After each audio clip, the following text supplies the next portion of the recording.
Hello everyone, welcome to another episode of United we stand. तो ये वाले video में बात करेंगे जितने भी सारे लेटेस्ट ट्रांसफर अपडेट्स है उनको लेके।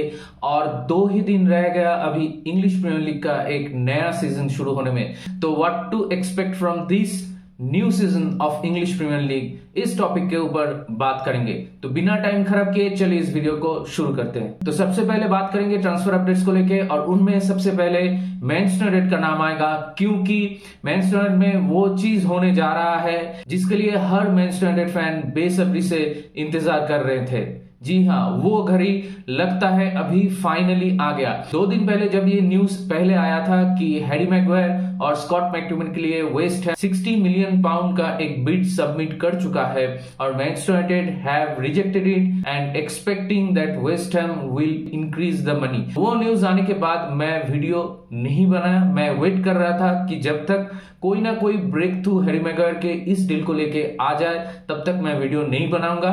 और अभी जो न्यूज आया है उसको आप कह सकते हैं कि ये एक माइनर नहीं, ये एक बड़ा ब्रेक थ्रू है, और उसी के रिगार्डिंग पहले बात करते हैं। जितने भी सारे टियर 1 सोर्सेस थे उन सब ने ये चीज रिपोर्ट किया कि वेस्ट हैम स्कॉट मैक्टोमिनी और हैरी मैगवायर के लिए 60 मिलियन पाउंड का एक बिड सबमिट किया है, लेकिन मैनचेस्टर यूनाइटेड वो बिड सामने से ही रिजेक्ट कर दिया।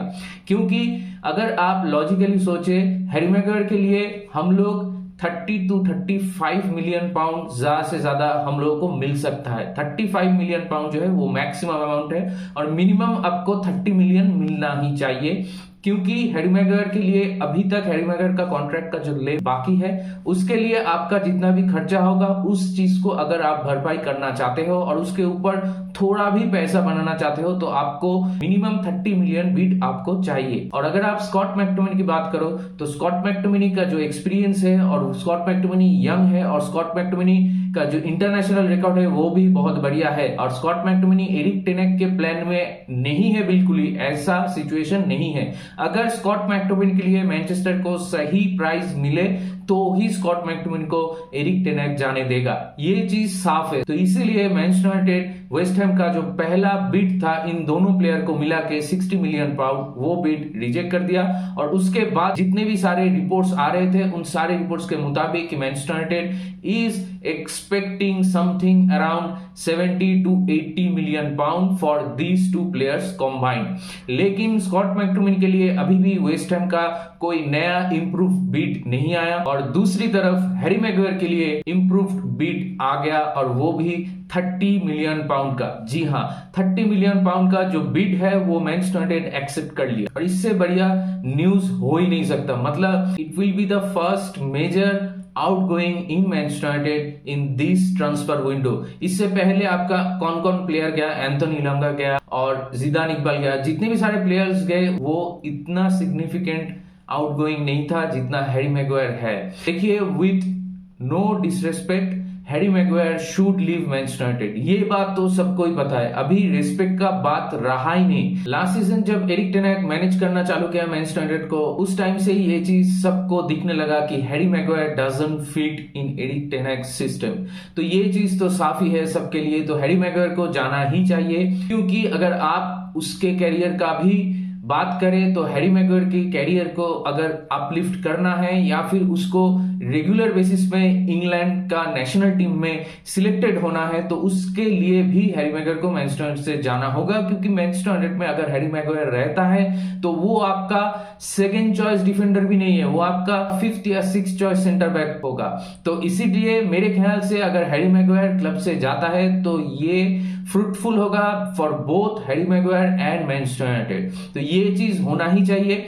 और जो न्यूज है उसके मुताबिक कि दोनों क्लब के बीच जो प्राइस है उसके रिगार्डिंग एग्रीमेंट हो चुका है, अभी सिर्फ प्लेयर एग्रीमेंट बाकी है। तो कुछ कुछ जगह पे ऐसे भी न्यूज आ रहे हैं, और बहुत सारे Manchester United fans social media में ये चीज पे भी बात कर रहे हैं कि हैरी मैगवायर का जो सैलरी है वो मैनचेस्टर यूनाइटेड में बहुत हाई है, वो क्या कम सैलरी में वेस्ट हैम जाना प्रेफर करेगा। तो उस चीज को लेके मैं ये पॉइंट कहना चाहता हूं कि हैरी मैगवायर को पहले लग रहा था कि अगर वो मैनचेस्टर यूनाइटेड में रहे तो उसका कैरियर में कोई प्रॉब्लम नहीं होगा, क्योंकि गैरेथ साउथगेट उसको हमेशा ही फर्स्ट 11 में पिक करेगा फॉर नेशनल टीम ड्यूटीज। लेकिन अभी मुझे लगता है कि साउथगेट की तरफ से भी उसको कोई हिंट मिला है कि Harry Maguire will not be selected regular basis in England's national team. तो इसके लिए मुझे लगता है कि हैरी मैग्वायर को अभी वो अर्जेंसी फील हुआ कि उसको फर्स्ट 11 एक्सपीरियंस चाहिए हर वीकेंड में इंग्लिश प्रीमियर लीग में। उसके लिए ही मुझे लगता है कि Harry Maguire will ready to accept, और मुझे ये भी लगता है कि उसका भी एक रियलिटी चेक हो गया, क्योंकि अगर आप पिछले एक साल में हैरी मैग्वायर का जितने भी सारे इंटरव्यू देखें तो वो क्लब के बारे में कोई खराब चीज कभी भी नहीं बोला, लेकिन उसका जो कमेंट्स रहता है खुद को लेके, खुद के परफॉर्मेंस को लेके, तो उससे साफ पता चलता है कि वो अपने आप को बहुत ऊपर देखता है। लेकिन अभी जबकि और कोई क्लब नहीं आ रहा है उसके लिए सिवाय वेस्ट हैम के, मैनचेस्टर यूनाइटेड के प्लान में भी वो नहीं है। ये चीज मुझे लगता है अभी उसको एक सेल्फ रियलाइजेशन हुआ कि मुझको अगर इंग्लैंड में फर्स्ट 11 में रहना है तो मुझको मूव आउट करना होगा मैनचेस्टर यूनाइटेड से, ऐसा कोई क्लब में जाना होगा जहां पे मुझको रेगुलर बेसिस में फुटबॉल मिले। तो इसीलिए मेरे ख्याल से वेस्ट हैम का जो प्लेयर एग्रीमेंट होगा जहां पे उसका सैलरी मैनचेस्टर यूनाइटेड के कंपैरिजन में बहुत ही कम होगा, वो हैरी मैग्वायर एक्सेप्ट कर लेगा। और ये चीज बोथ हैरी मैग्वायर और मैनचेस्टर यूनाइटेड दोनों के लिए ही विन विन सिचुएशन होगा। और अगर आप हैरी मैग्वायर का सेल का इंपॉर्टेंस की बात करें तो ये भी एक बहुत ही इंपॉर्टेंट आउटगोइंग है, क्योंकि हैरी मैग्वायर एरिक टेन हाग के सिस्टम में फिट नहीं होता। तो हम लोगों को ऐसा एक सेंटर बैक चाहिए जो राफेल वरान का बैकअप की तरह वर्क कर सके। तो इसीलिए टोडिबो के साथ लिंक आ रहा है मैनचेस्टर यूनाइटेड का कि टोडिबो एक बॉल प्लेइंग सेंटर बैक है और टोडिबो यंग है, और टोडिबो उतना भी बड़ा प्लेयर नहीं है जिसको आप राफेल वरान के ऊपर पिक करोगे, तो वो परफेक्टली फिट इन होता है एज राफेल वरान्स बैकअप। और इसके बाद अगर बात करें फेब्रिजियो का जो दूसरा रिपोर्ट आया उसको लेके, तो वो रिपोर्ट में उसने साफ साफ ये चीज बोला है कि मैनचेस्टर यूनाइटेड का जो विश लिस्ट है फॉर हैरी मैग्वायर रिप्लेसमेंट वो है आपका टोडिबो, और उसके बाद बेंजामिन पावर्ड का भी नाम है उस। तो ये चीज देख के मैं थोड़ा हैरान हुआ कि बेंजामिन पावर्ड दो ही is a very good player, लेकिन उसके साथ हम लोग लिंक हो रहे हैं। ये भी न्यूज आ रहा है कि Benjamin Pavard is also keen to move to Manchester United. लेकिन मुझे ये चीज समझ में नहीं आ रहा कि बेंजामिन पावर्ड को अगर हम लाते हैं हैरी मैग्वायर के जगह पे तो वो राफेल वरान का बैकअप के तौर पे तो नहीं आ सकता, क्योंकि बेंजामिन पावर्ड जो प्लेयर है वो आपका राइट बैक के तौर पे खेल सकते हैं या फिर थर्ड डिफेंसिव सेंटर बैक के तौर पे भी वो खेल सकते हैं राइट हैंड साइड से। तो अगर बेंजामिन पावर्ड को आप लाते हो तो आपको 3 एट द बैक खेलना होगा। तो अगर 3 एट द बैक वाले सिस्टम में आप खेलना चाहते हो तो उसके लिए Benjamin Pavard is very much suitable, क्योंकि प्री सीजन में जितने भी सारे मैचेस थे उनमें एट टाइम्स हम लोगों को देखने को मिला कि Manchester United 3 eight the back खेल रहा है, जहां पे आपका थर्ड सेंटर बैक के जगह पे डिएगो डैलोट खेल रहा था। तो अगर वो 3-1-6 वाला जो सिस्टम है जो एरिक टेन हाग कभी कभी प्रेफर करता है, जहां पे 3 सेंटर बैक है, वो बहुत ही हाई लाइन मेंटेन करता है और बीच में आपका एक सेंटर डिफेंसिव मिडफील्डर होता है और 6 प्लेयर आपका फुल अटैकिंग मोड पे रहता है ओपोनेंट बॉक्स के आसपास। अगर वो वाला सिस्टम आप फॉलो करते हो तो उसमें Benjamin Pavard can be a very good player. लेकिन अगर आप 4 एट द बैक खेलते हो, बेंजामिन पावर्ड को as a right back use करते हो, तो वो सिचुएशन में मुझे लगता है कि आपको डिएगो डालो या फिर एरन वैन बिसाका, इन दोनों में से किसी एक को सेल करना होगा। क्यों? डिएगो डालो और एरन वैन बिसाका दोनों के ही कुछ पॉजिटिव्स हैं, कुछ नेगेटिव्स हैं। दोनों में से आप किसी एक को नहीं चुन सकते ओवर द अदर कि हाँ यही मेरा प्रेफरेबली नंबर 1 राइट बैक होगा, क्योंकि अगर आप लास्ट सीजन का भी परफॉर्मेंस देखें तो उसमें before the World Cup Diogo Dalot was the better player and after the World Cup Aaron Wan Bissaka is the better player. Aaron Wan Bissaka close ball control बहुत अच्छा है, जो कि डिएगो डालोट का अच्छा नहीं है, लेकिन डिएगो डालोट का जो अटैकिंग थ्रेट है ऊपर जाने में वो थोड़ा बेहतर है एरन वैन बिसाका से। अगर आप देखो क्रॉसिंग एबिलिटी तो एरन वैन बिसाका एट टाइम्स कुछ अच्छा क्रॉसेस करता है। अगर डिएगो डालोट इन्वर्टेड राइट बैक की रोल में प्ले करते हैं तो वो भी बहुत बेहतर करते हैं। और अगर डिफेंसिव क्वालिटी आप देखो तो एट टाइम्स डिएगो डालोट कभी कभार बहुत बढ़िया डिफेंस करता है, लेकिन अगर लास्ट मैन टैकलिंग हो तो उस टाइम पे एरन वैन बिसाका बहुत बढ़िया परफॉर्म करता है। तो आप डिएगो डालो और एरन वैन बिसाका के बीच में से किसी एक को आप नहीं चूज कर सकते कि हाँ इसको मुझे रखना है और दूसरे को मुझे सेल करना है।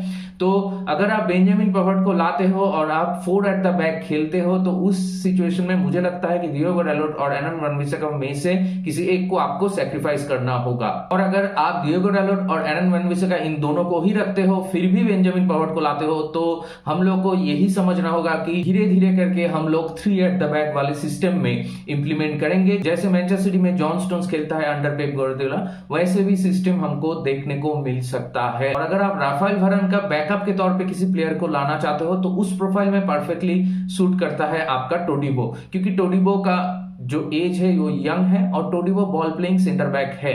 तो उस पॉइंट को ध्यान में रखते हुए मेरे ख्याल से हम लोग को टोडिबो के लिए जाना चाहिए इंस्टेड ऑफ बेंजामिन पेवर्ट। और अगर टैपसोबा की बात करो तो वो भी more like a Todibo like player.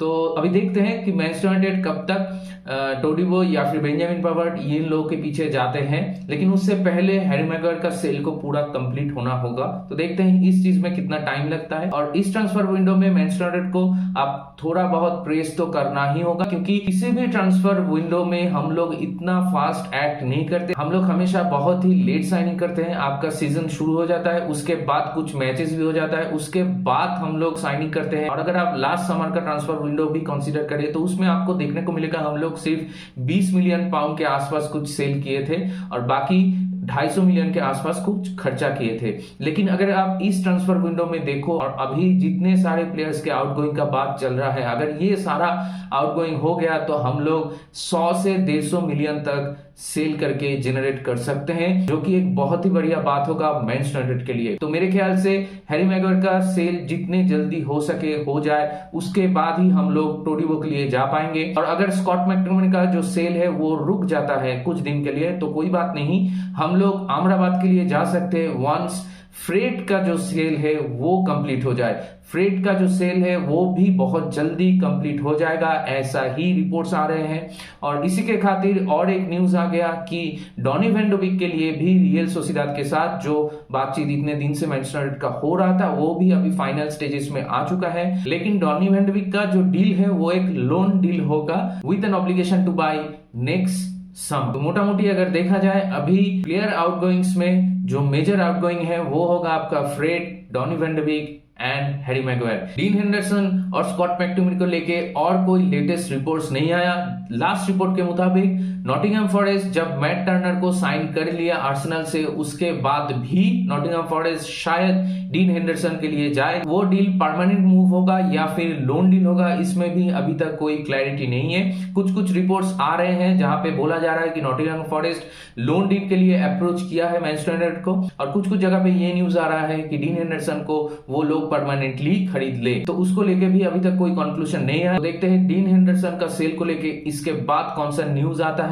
और दूसरी तरफ अगर आप स्कॉट मैकटोमिनी की बात करें तो West Ham is still interested in Scott McTominay, और मुझे लगता है स्कॉट मैकटोमिनी वाला डील हो जाएगा, क्योंकि Manchester City is now trying to sign Lucas Paqueta from West Ham. अगर लुकास पैकेटा को वेस्ट हैम बेच देती है तो मेरे ख्याल से उस पैसे से ही West Ham will buy Scott McTominay from Manchester United. मेरे ख्याल से डेक्लन राइस को सेल करके जो पैसा आया था उसमें से वो लोग ये दो डील कर रहे हैं, और उसके बाद जो पैसा बचता है उसमें स्कॉट मैकटोमिनी नहीं आएगा। तो इसीलिए वेस्ट हैम को लुकास पैकेटा वाला सेल में थोड़ा डिपेंड करना होगा। जब तक ये सेल हो जाएगा उसके बाद ही मेरे ख्याल से West Ham will go for Scott McTominay. और अगर वेस्ट हैम स्कॉट मैकटोमिनी जाती है तो नो डाउट स्कॉट मैकटोमिनी के लिए हम लोग 35 से 40 मिलियन तो जनरेट कर पाएंगे ही उसको सेल करके, जो कि बहुत ही बढ़िया बात होगा मैनचेस्टर यूनाइटेड के लिए। तो इसी के साथ चलिए अभी बात करते हैं मैनचेस्टर सिटी को लेके।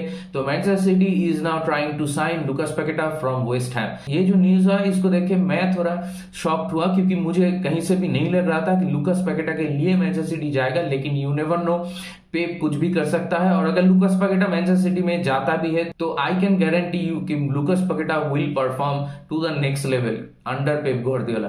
ये चीज तो तय है। और अगर आप अभी मैनचेस्टर सिटी का मिडफील्ड देखें तो वहां पे आपको देखने को मिलेगा रॉड्री, कोवाचिच और लुकास पैकेटा, और उसके साथ केविन डी ब्रुयना, जो मेरे ख्याल से बहुत ही बढ़िया है। और फैब्रिजियो के न्यूज के मुताबिक लुकास पैकेटा के लिए Manchester city 70 million pound offer किए थे, लेकिन वेस्ट हैम ये बिड रिजेक्ट कर दिया।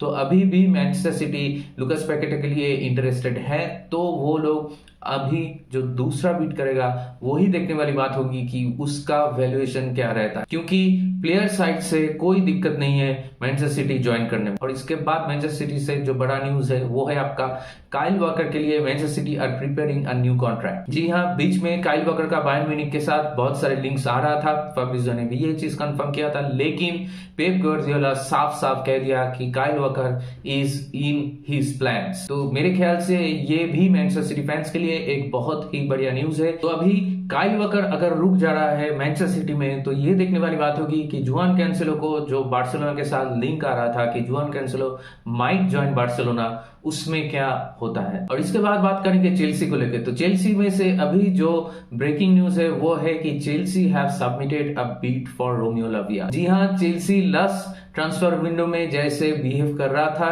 कि हर एक दूसरे क्लब का जितने भी सारे टारगेट्स थे उनके पीछे चेल्सी जा रहे थे, और वही चीज वो लोग वापस से इस ट्रांसफर विंडो में रिपीट करना शुरू कर दिया। जी हाँ, लिवरपूल का जो लास्ट बिड था वो था आपका 42 मिलियन पाउंड, लेकिन साउथहैम्पटन का जो वैल्यूएशन है वो है आपका 50 मिलियन पाउंड, लेकिन लिवरपूल वो चीज मैच नहीं कर रहा था, और इसी दौरान चेल्सी ने बिड सबमिट कर दिया, वो भी 48 मिलियन पाउंड का। और इसके बाद ये न्यूज आया कि Chelsea have triggered the release clause of Tyler Adams from Leeds. तो अगर टाइलर एडम्स को भी चेल्सी खरीद लेता है और दूसरी तरफ आपका रोमियो लाविया को भी चेल्सी खरीद लेता है, तो नेचुरली सबके दिमाग में एक ही क्वेश्चन आएगा कि चेल्सी क्या अभी काइसेडो वाला जो डील है उसमें गिव अप कर चुका। लेकिन उसी चीज में वापस से और एक नया ट्विस्ट आ गया। जी हाँ, जितने भी सारे टियर 1 सोर्सेस हैं सब ने ये चीज अभी कंफर्म कर दिया कि Chelsea still pushing for Caicedo deal, और वो लोग बहुत जल्द ही ब्राइटन का जो वैल्यूएशन है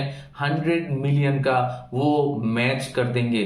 तो चेल्सी ब्राइटन में से काइसेडो को लेके ही छोड़ेंगे, लेकिन ये जो सागा है ये लास्ट समर विंडो में जो फ्रैंकी डिजोंग का सागा था उससे भी बड़ा हो गया अभी। तो देखते हैं कि काइसेडो वाला डील सच में होता है या चेल्सी एंड में जाके गिव अप कर देती है। और इसके बाद चेल्सी में से जो न्यूज आया रिगार्डिंग लाहोविच वो है कि Chelsea have made it clear कि लाहोविच में उन लोगों का कोई इंटरेस्ट नहीं है। तो लाहोविच को वो लोग जुवेंटस से साइन नहीं करेंगे, और जुवेंटस को 40 मिलियन जो जुवेंटस मांग रहे थे वो नहीं देंगे। अगर जुवेंटस से लाहोविच नहीं साइन करता चेल्सी, तो जुवेंटस भी लुकाकू को शायद ना ले।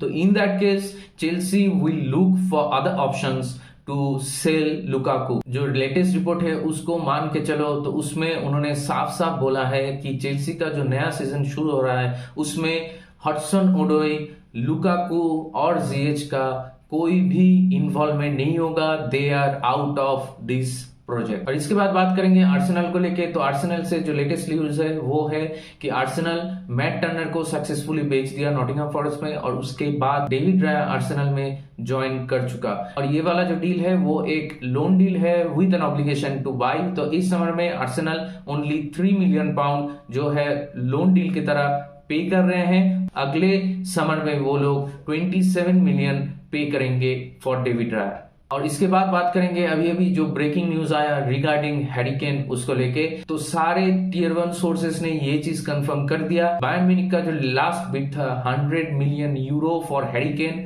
वो बिड टॉटेनहम ने एक्सेप्ट कर लिया। जब बायर्न ने ये बिड सबमिट किया था उसके बाद कुछ दिन बहुत ही शांत था, कोई न्यूज नहीं था। जितने भी सारे न्यूज आ रहे थे वो सारे पढ़ के ऐसा ही लग रहा था कि शायद डैनियल लिवी ने ये वाला जो बिड है उसको भी रिजेक्ट कर दिया। कुछ कुछ जगह पे तो ऐसा भी न्यूज आ रहा था कि Bayern Munich have tried to get an answer from Daniel Levy, लेकिन डैनियल लिवी कोई आंसर ही नहीं दे रहा। तो मुझे लग रहा था कि शायद ये बिड भी रिजेक्ट हो जाए और हैरी केन शायद रुक जाए स्पर्स में, जो कि मुझे अभी भी लग रहा है कि बहुत ज्यादा चांस है। क्योंकि अगर आप हैरी केन की तरफ से सोचो तो Harry Kane is the only person who can break the record of Alan Shearer, maximum number of goals in English Premier League. उसके साथ साथ Harry Kane English national team का कैप्टन भी है, और अगर वो अपने ही देश में जो सबसे बढ़िया यूरोपियन लीग है एट दिस मोमेंट और one of the best leagues in the world, उसमें ही अगर ना खेले तो कैसे होगा। मतलब हैरी केन अपने रेपुटेशन, अपने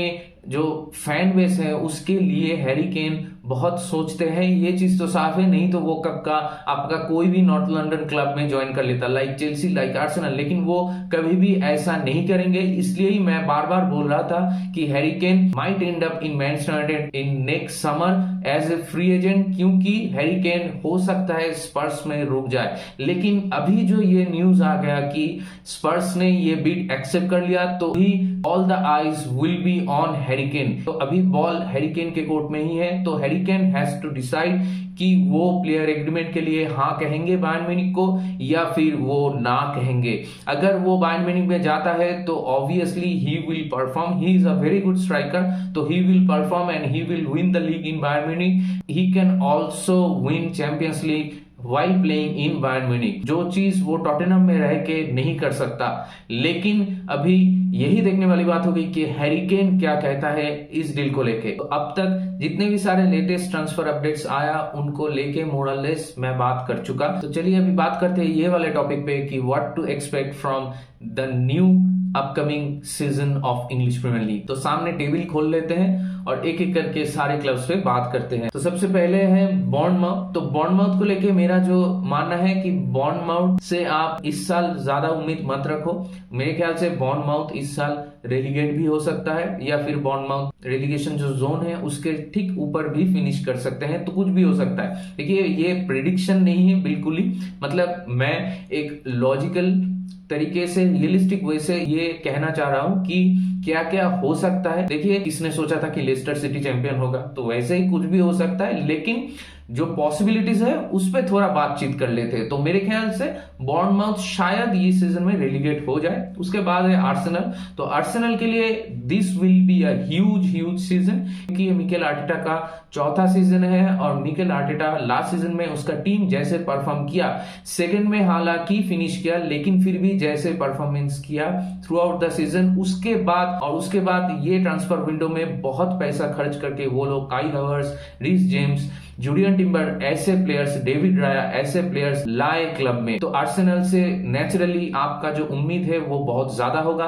और अगर आप लॉजिकली सोचे तो आर्सेनल लास्ट सीजन में किसी ने नहीं सोचा था कि Arsenal will fight for the title, लेकिन वो चीज उन लोगों ने किया। तो अभी इस सीजन में जाते हुए सब लोगों का यही एक्सपेक्टेशन रहेगा कि this season Arsenal might win the title, और जो कि होना भी चाहिए। आर्सेनल से इस सीजन में जाते हुए आपका एक्सपेक्टेशन, अगर आप आर्सेनल फैन हो तो आपका एक्सपेक्टेशन यही होना चाहिए कि Arsenal should win this league, they should fight toe to toe with all the top teams. जैसा कि सब लोगों को मालूम है कि मैनचेस्टर सिटी का जो डोमिनेशन अभी चल रहा है इंग्लिश प्रीमियर लीग में, उस टाइम पे मैनचेस्टर यूनाइटेड 2 बार सेकंड पोजीशन में फिनिश किया, लेकिन उसके अगले ही साल ही मैनचेस्टर यूनाइटेड फेड अवे हो गया। लेकिन एक लिवरपूल ही ऐसा लौता क्लब है जो सेकंड में फिनिश करने के बाद अगले सीजन मैनचेस्टर सिटी को बीट करके चैंपियन हुआ।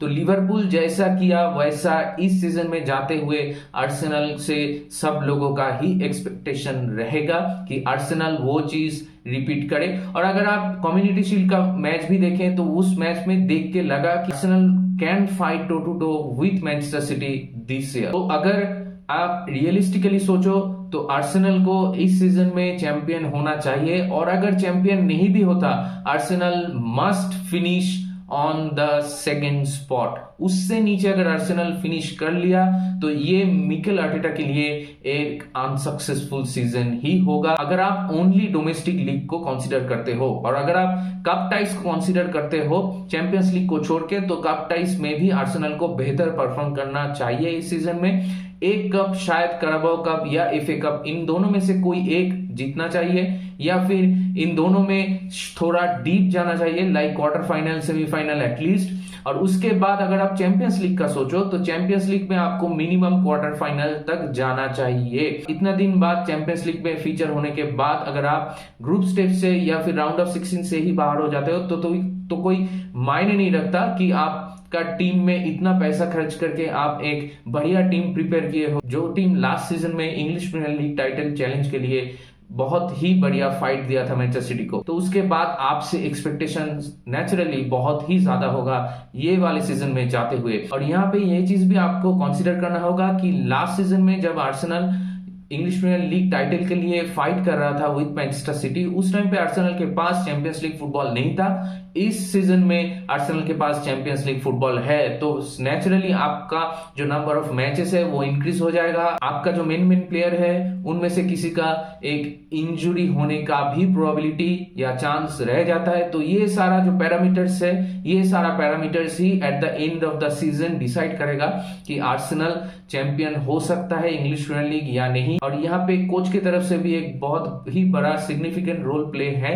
Like man management. आपको बहुत सही तरीके से करना होगा और आपका टीम वैसे ही सही तरीके से रोटेट करना होगा, ताकि हर एक मैच में जाते हुए आपका टीम का जो एनर्जी है वो कभी भी डाउन ना हो। क्योंकि सबको पता है आफ्टर जनवरी जो शेड्यूल होता है वो बहुत बिजी हो जाता है। हर एक वीक में आपका 3-3 करके मैचेस होता है, तो उस टाइम पे स्पेशली आप इंजुरी कैसे मैनेज करते हो, आप प्लेयर रोटेशन कैसे मैनेज करते हो और आपका टीम का जो परफॉर्मेंस है उसको कैसे कंसिस्टेंट रखते हो, ये ही डिसाइड करता है लॉन्ग रन में आप, चाहे वो चैंपियंस लीग हो या चाहे वो आपका डोमेस्टिक लीग हो, चाहे कोई दूसरा कप टाई हो, कि आप कैसे परफॉर्म करते हो। तो eight the end of the day यही बात मैं कहना चाहता हूं कि आर्सेनल के लिए ये सीजन बहुत ही इंपॉर्टेंट सीजन होने वाला है। इसके बाद है आपका एस्टन विला का बात करें तो सबसे पहले मेरे दिमाग में तो उनाई एमरी का ही इमेज आता है। तो मेरे ख्याल से उनाई एमरी एक मिड टेबल क्लब के लिए बहुत ही बढ़िया कोच है।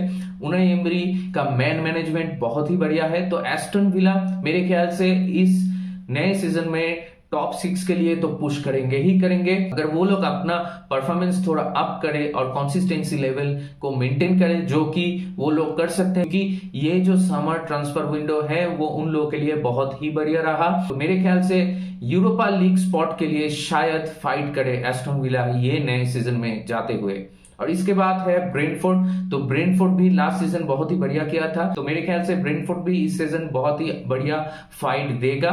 लेकिन ऐसे क्लब्स का एक प्रॉब्लम भी है कि इन लोगों का अगर एक सीजन बहुत ही बढ़िया रहता है तो अगले सीजन शायद थोड़ा स्टेप डाउन हो जाए। लेकिन ब्रेंटफोर्ड का जो मेंटालिटी है वो बहुत ही बढ़िया है। एट टाइम्स वो लोग कुछ कुछ मैच में लगातार पॉइंट्स ड्रॉप करते हैं, वो बात सही है। लेकिन ब्रेंटफोर्ड को अगर मेरा पर्सनल ओपिनियन आप लोग सुने तो मेरे ख्याल से ब्रेंटफोर्ड माइट एंड अप इन टॉप 10। और उसके बाद है आपका ब्राइटन तो मेरे ख्याल से वो लोग तो चैंपियंस लीग स्पॉट के लिए इस सीजन में जरूर फाइट देंगे। हाँ, अभी यह देखने वाली बात होगी कि काइसिडो ब्राइटन में रहता है कि नहीं रहता, वो भी एक टर्निंग पॉइंट हो सकता है ब्राइटन के लिए। तो देखते हैं, ब्राइटन यूरोपा लीग के लिए तो फाइट करेंगे ही करेंगे, लेकिन चैंपियंस लीग स्पॉट के लिए वो लोग कितना फाइट कर पाते हैं और वो सस्टेन वो लोग एक्चुअली में कर सकते हैं कि नहीं, यही इस साल देखने वाली बात होगी। और उसके बाद है आपका बार्नले।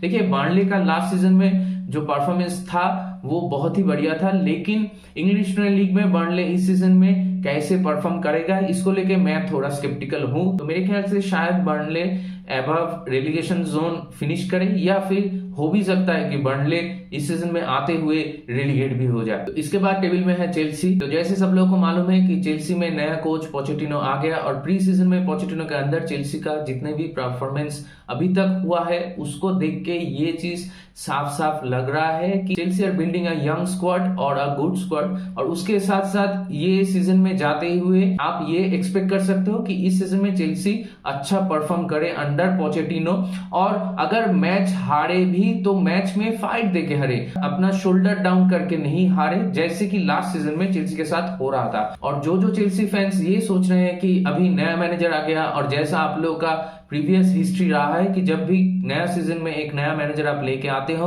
तो वो सीजन आप चैंपियन हो जाते हो इंग्लिश प्रीमियर लीग, लेकिन ये वाले सीजन में मुझे नहीं लगता कि वैसा कोई प्रोबेबिलिटी है, क्योंकि उस टाइम पे चेल्सी का जो कोर टीम था वो सेम रहता था। लेकिन इस टाइम पे चेल्सी का जो ये टीम है ये बिल्कुल ही एक नया टीम है, नया ग्रुप ऑफ प्लेयर्स हैं। तो सारे प्लेयर्स में एक केमिस्ट्री, एक बॉन्ड वो क्रिएट होने में थोड़ा टाइम लगेगा। और मेरे ख्याल से क्रिस्टोफर एनकुंकू का जो इंजुरी का इशू चल रहा है वो भी एक बड़ा रोल प्ले करेगा चेल्सी के लिए, क्योंकि पोचेटिनो का जो प्लान था वो क्रिस्टोफर एनकुंकू को लेके ही था।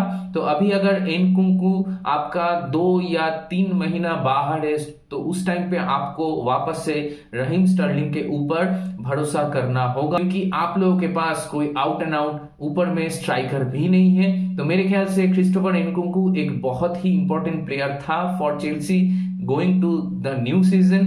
लेकिन अभी क्या करें, अगर चोट लग गया तो लग गया, अभी कुछ कर नहीं सकते आप लोग। तो हर एक मैच में चेल्सी को वो मेंटेलिटी शो करना होगा कि the players who are playing for the club, they are playing for the badge, they will always give their 100% on the field to win the match। उसके बाद अगर आप मैच हारे तो कोई बात नहीं। और अगर देखिए चेल्सी जितने भी सारे साइनिंग्स अभी तक किए और इसके साथ अगर काइसेडो भी आ जाता है तो who knows, Chelsea can finish in top 4। Last season में हम लोगों का हुआ था कि पहले 2 मैच हम लोग हार गए थे ब्रेंटफोर्ड से और ब्राइटन से, लेकिन उसके बाद लिवरपूल के साथ हम लोग जीत गए। तो हम लोग एक अचानक से मोमेंटम पकड़ लिए। तो हो ही सकता है जो पहला गेम वीक वाला मैच चेल्सी लिवरपूल के बीच, तो उसमें अगर चेल्सी एक पॉजिटिव रिजल्ट निकाल लेती है तो शायद चेल्सी को एक मोमेंटम मिल जाए कि वो पहले ही 10 मैचेस में 8 या 9 मैचेस जीत ले।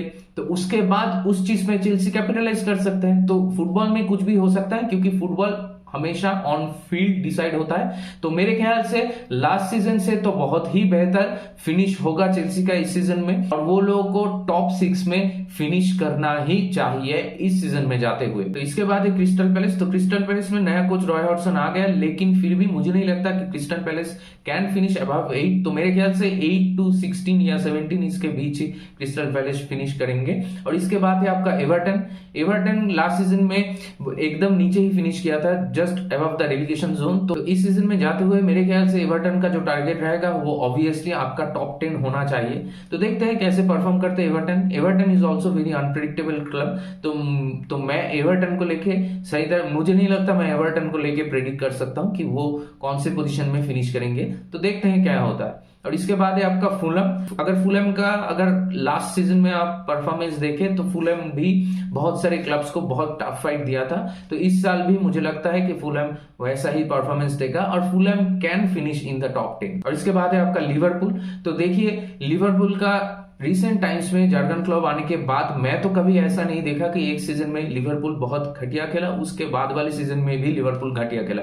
अगर लिवरपूल कोई सीजन में खराब खेलता है तो उसके अगले वाला सीजन में लिवरपूल हमेशा कमबैक करता ही है।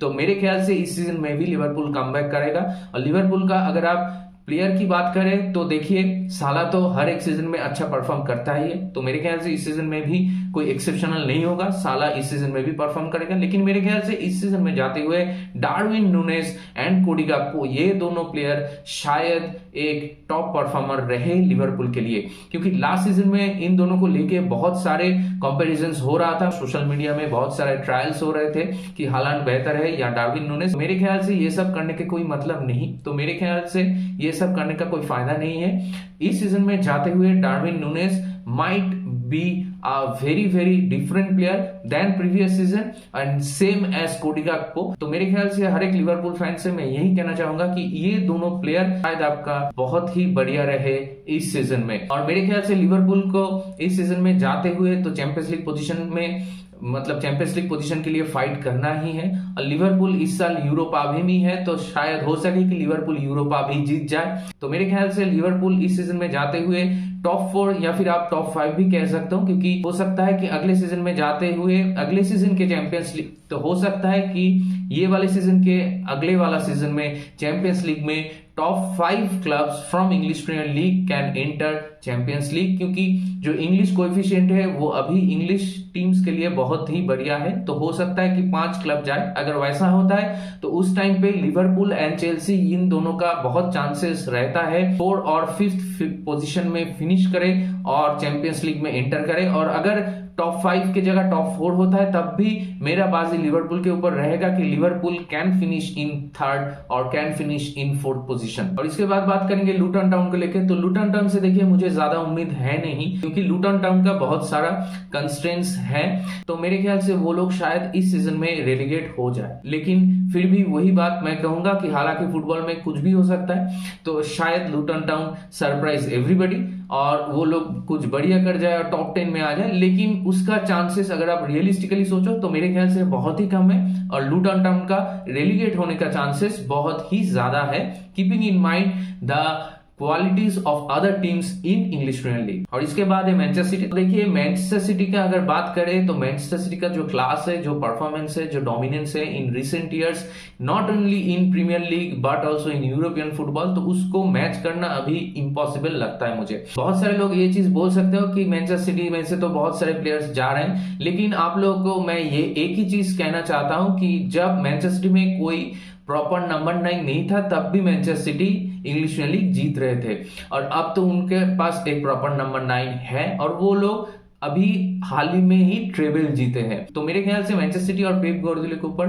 डाउट करने की कोई वजह ही नहीं है। जैसे Alex Ferguson, no matter what उनके पास क्या टीम रहता था, वो हमेशा ही नंबर 1 पे ही फिनिश करते थे इंग्लिश प्रीमियर लीग में, वैसा ही पेप गार्डियोला ने भी करना चालू कर दिया। तो मेरे ख्याल से मैनचेस्टर सिटी अगर पहले कुछ मैचेस में पॉइंट लॉस कर भी ले, फिर भी मैनचेस्टर सिटी जैसे सबको मालूम है after February and March Manchester city अपना एक कंसिस्टेंट रन निकालता है 15-16 मैचेस का, और उस टाइम पे सबको बाजी मात करके वो लोग चैंपियन हो जाते हैं। तो मेरे ख्याल से इस सीजन में जाते हुए Manchester City are the firm favourites to win English Premier League. देखिए as a Manchester United fan अगर ये चीज होता है तो मुझे खराब तो लगेगा ही, लेकिन you can deny the reality, you can deny the fact. तो इसीलिए मुझे लगता है कि इस सीजन में भी मैनचेस्टर सिटी ही चैंपियन होगा। और इसके बाद है मैनचेस्टर यूनाइटेड। तो मैनचेस्टर यूनाइटेड का अगर बात करें तो I can not see them finish above second. Last season में हम लोग जैसा खेले थे, हम लोग का होम रिकॉर्ड बहुत ही अच्छा था, लेकिन वैसे ही हम लोग का एवे रिकॉर्ड उतना ही घटिया था। तो अगर एवे परफॉर्मेंस हम लोग इस सीजन में बेहतर करें, जो कि करना भी चाहिए क्योंकि आप लोगों ने भी बहुत पैसा खर्च किया है इस ट्रांसफर विंडो में और क्वालिटी साइनिंग्स किए हैं, तो लास्ट सीजन में जो परफॉर्मेंस था हम लोग का एवे टर्फ्स में, specially in Anfield and Etihad stadium, तो ये परफॉर्मेंस आप रिपीट नहीं कर सकते किसी भी तौर पे। वो एक क्रिमिनल ऑफेंस हो जाएगा अगर इस सीजन में भी जाते हुए आप फिर से वैसा ही घटिया परफॉर्मेंस ड्रॉप करते हो एवे टर्फ पे। तो आपको वो चीज बेहतर करना ही होगा और आपको मिनिमम सेकंड में फिनिश करना चाहिए इस सीजन में। और अगर आप सेकंड या थर्ड पोजीशन ये चीज भूल भी जाओ, चैंपियंस लीग तो आपको चैंपियंस लीग स्पॉट आपको रिटेन करना ही है। अगर इस सीजन में जाते हुए आप मेरा पर्सनल ओपिनियन माने तो मैं सेकंड या थर्ड फिनिश के लिए उतना ज्यादा सोच नहीं रहा हूं। मैं इस चीज के लिए सोच रहा हूं कि लास्ट सीजन में हम लोग का जो पॉइंट्स टैली था, हम लोग का जो टोटल पॉइंट्स था वो था आपका 75, जो कि बहुत ही एक बढ़िया इंप्रूवमेंट था compare to the previous season. अगर यही पॉइंट ऑफ व्यू से आप सोचो, मेरे ख्याल से इस सीजन में जाते हुए आपका टारगेट होना चाहिए मिनिमम 80 पॉइंट। आपको मिनिमम 80 पॉइंट्स या फिर उसके अबव अचीव करना है इस सीजन में जाते हुए। वो अचीव अगर आप कर लेते हो तो नो मैटर व्हाट कि आप सेकंड में फिनिश करते हो या थर्ड में फिनिश करते हो, आई will be happy at the end of the season. और इसके साथ साथ आपके पास चैंपियंस लीग भी है, जैसा कि मैंने आर्सेनल के लिए भी बोला था, तो वैसा ही मैं मैनचेस्टर यूनाइटेड के लिए भी बोलूंगा कि मैनचेस्टर यूनाइटेड को भी चैंपियंस लीग में मिनिमम क्वार्टर फाइनल्स तक जाना ही है। अगर आप राउंड ऑफ 16 या फिर ग्रुप लीग से बाहर हो जाते हो तो फिर आपका जो सीजन है वो सक्सेसफुल सीजन नहीं माना जाएगा। अगर आप लास्ट सीजन की तरह कराबाओ कप या फिर एफए कप जीत जाते हो, फिर भी मेरा पर्सनल ओपिनियन रहेगा कि नहीं, लास्ट सीजन की जगह पे ये सीजन उतना बेहतर नहीं हुआ। अगर लास्ट सीजन के कंपैरिजन में आपको ये सीजन में बेहतर परफॉर्मेंस करना है तो you have to be more consistent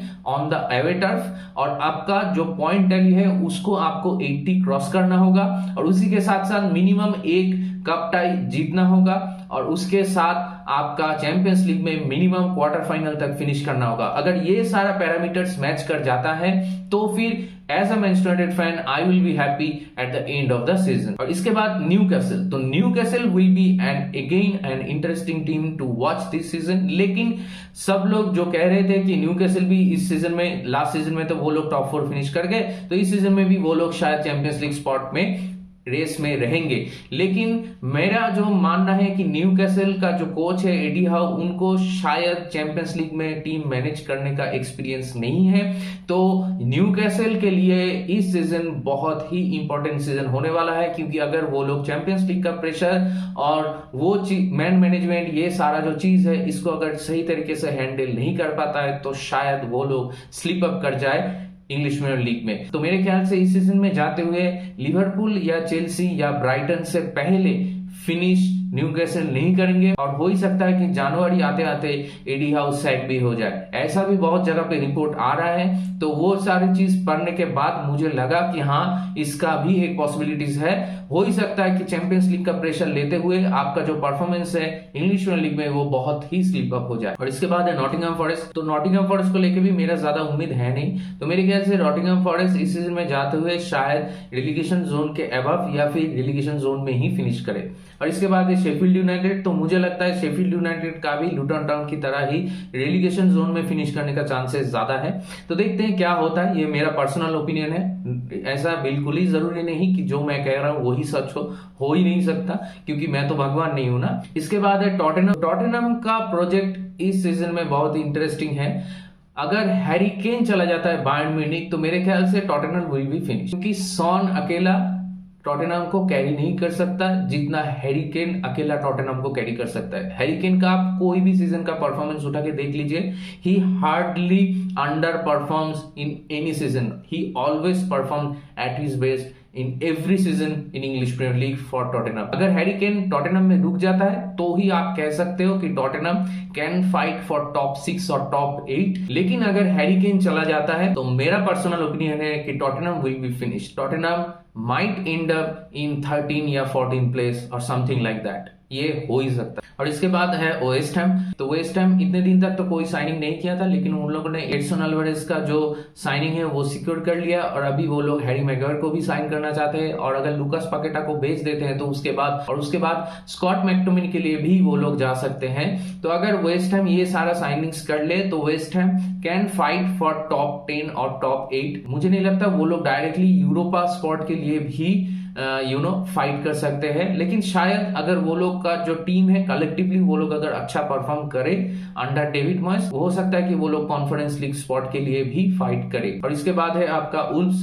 तो उल्स में से लोपेतेगुई जो उल्स का लास्ट सीजन में मैनेजर था उनको सैक कर दिया गया, तो उल्स में भी नया मैनेजर आ गया। तो अभी देखते हैं कि उल्स कैसे परफॉर्म करता है इस सीजन में जाते हुए। मुझे नहीं लगता कि उल्स टॉप 10 में आएगा। उल्स का जो फिनिशिंग ज्यादा से ज्यादा उल्स मेरे ख्याल से 12 या 13 या 14 ऐसा कहीं पर वुल्व्स फिनिश कर सकता है, या फिर हो सकता है कि वो लोग रेलीगेट हो जाए, ये भी हो सकता है, कुछ भी हो सकता है नए सीजन में जाते हुए। तो मेरे ख्याल से जितने भी सारे पॉइंट्स पे, जितने भी सारे टॉपिक्स पे आज बात किया, जो आपका पर्सनल ओपिनियन है going to a new season, आपका टीम कौन से स्पॉट में फिनिश करेगा या फिर आपका टीम क्या चैंपियन होगा, इसके रिगार्डिंग आपका जो ओपिनियन है वो जरूर मुझे बताएं कमेंट सेक्शन में। और अगर आप in general English Premier League का फैन हो तो आप भी मुझे जरूर बताएं कि आपको क्या लगता है कि इस सीजन में टॉप 5 क्लब्स कौन होंगे और कौन चैंपियन होंगे। तो इसी के साथ ये वाले वीडियो को यहीं पे रैप अप करेंगे। अगर ये वीडियो आप लोगों को पसंद आया तो मेरे चैनल को सब्सक्राइब कीजिए, मुझको सपोर्ट कीजिए और इस वीडियो को लाइक कीजिए और अपने दोस्तों के बीच इसको शेयर कीजिए जिनको फुटबॉल पसंद है, जो लोग फुटबॉल को लेके कल्चर करते हैं। तो इसी के साथ ये वाले वीडियो को यहीं पे खत्म करते हैं, मिलते हैं अगले वीडियो में। अब तक goodbye, take care, glory glory Manchester United we stand.